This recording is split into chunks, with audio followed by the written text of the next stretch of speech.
Se ne lascia da soli. Bisogna dare. Si presentano attenzione pericolo di Vietnam, di ragazzi, per 16 ponte 4 con il moto giubbotto di salvataggio, ripeto, indossare il giubbotto di salvataggio, ragazzi alle master station.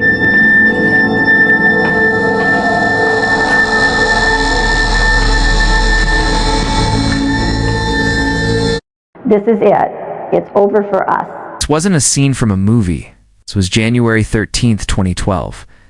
The sea was calm, the night was quiet, and a ship carrying more than 4,000 souls glided through the Mediterranean, an artificial city floating under a velvet sky. Then, at 9:44 p.m., a violent shudder tore through its hull. Lights flickered, plates smashed, panic rippled across dining rooms. Within minutes, the ship, the pride of an empire, leaned like a wounded giant. This was the night Costa Concordia, once the jewel of the Carnival Corporation fleet, met fate that shocked the entire world. Today on Crash and Shocks, we dive deep into one of the most unbelievable maritime disasters of modern times, a story of ego, error, chaos, and the cost of one man's decisions. The Costa Concordia, the modern Titanic, fade in ocean ambience. The ship, once a floating palace, before the disaster, the Costa Concordia was a triumph of modern cruise engineering. Owned by Costa Cruises, a subsidiary of the massive Carnival Corporation, the ship was marketed as a floating vacation kingdom, European flair fused with Carnival's well-tested megaship design strategy. The Concordia measured 952 feet long, 116 feet wide, 13 passenger decks, over 4,200 people capacity. Inside, a two-story spa, massive atriums, pools under retractable glass ceilings, a water slide spiraling into laughter, and restaurants stacked like glowing layers of a neon cake. Launched in 2006, costing $570 million. Concordia was meant to be a flagship and icon of luxury, reliability, and Italian engineering. Nobody imagined this colossal vessel would be abandoned on its side just 6 years later. The night it all began, it was Friday the 13th, an omen that would become chillingly symbolic. Concordia departed Civitavecchia, Italy, beginning a 7-day Mediterranean cruise. On board, 4,229 passengers and crew. At the helm, Captain Francesco Schettino, known for charm, confidence, and a taste for theatrical ship handling. The ship's planned route was safe, predictable. But Schettino had something else in mind. A maneuver called the sail-by salute. A practice where a cruise ship deliberately glides close to an island to wave at its residents and show off its towering presence. The Concordia had done it before. Other ships, too. But that night, the margin for error was razor thin. The wrong turn at 9:30 p.m., the Concordia approached the island of Giglio. The captain wasn't even on the bridge at first. He was at dinner. With company. His presence would matter later. By 9:40, Concordia was traveling at 15 knots, turning toward the island far closer than safety guidelines allowed. Then came the critical moment. A miscommunication between the captain and the helmsman. A single incorrect heading meant the turn would be wider than intended. The ship was drifting hundreds of meters too close to the island. The captain realized it too late. At 9:44 p.m., the ship struck a hidden outcrop of underwater rock. A 60-meter-long gash ripped open the port side. Water surged into multiple watertight compartments, far more than the ship was designed to handle. The lights went out. The engines died. The Concordia, once a floating palace, was now a wounded leviathan, listing in the dark. Passengers felt a violent jolt, followed by rolling darkness. Dinners toppled, children cried, alarms flickered. But instead of raising the alarm to authorities, the ship claimed it was just a blackout.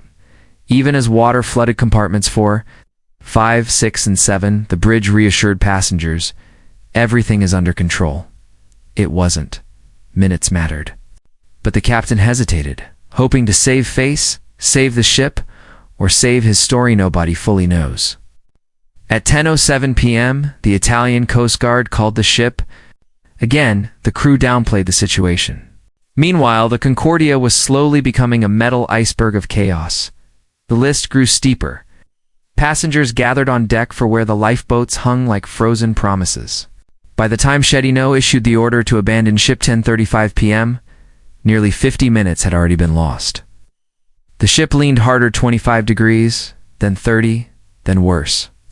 Lifeboats on the starboard side became impossible to launch. Passengers slipped, crawled, clung to railings. Crew shouted, orders drowned out by fear. The bridge crew slowly disappeared from their positions, including the captain. By 11:30 p.m., the bridge was abandoned. Not because the ship was empty, but because the officers had left their posts while 80 people remained trapped on board. The Coast Guard begged Captain Chedino over the radio, "Get back on board." "That is an order," he refused. Survivors slid down rope ladders as the ship lay on its starboard side, a toppled skyscraper resting on underwater rocks. Island villagers opened their homes and community centers to the soaked, shivering survivors. By sunrise, the Concordia was frozen at an 80-degree angle, half submerged, defeated. 32 lives were lost. 27 passengers, 5 crew members, most trapped in lower decks or elevators, unable to escape as water filled the ship. The financial damage was historic. $570 million gives cost to build the ship. $1.2 billion gives cost of salvage operation. $410 million gives Carnival's lost revenue in 2012. $2 billion plus total economic impact. The Concordia salvage became the most expensive maritime recovery project in history. Teams rotated for months, then years, welding massive buoyancy tanks, constructing platforms, and eventually rolling the entire ship upright in a breathtaking operation known as parbuckling. In 2014, the Concordia made her final voyage towed to Genoa and dismantled piece by piece, a giant undone by a rock and a reckless decision. Investigations followed swiftly. 6 people were charged. 5 officers received short prison sentences. But Captain Francesco Chedino faced the harshest judgment: manslaughter causing a shipwreck, abandoning passengers. He was sentenced to 16 years in prison, where he remains today.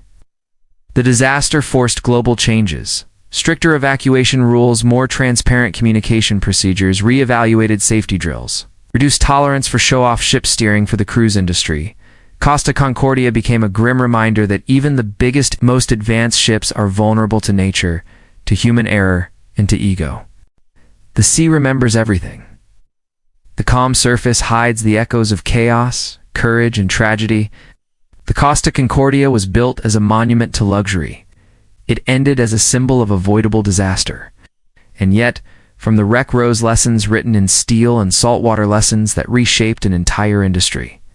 Thank you for watching Crash and Shocks. If you want more real events that shook the world, hit like, subscribe, and tell me which disaster you want next. Stay safe, and remember, even giants can fall.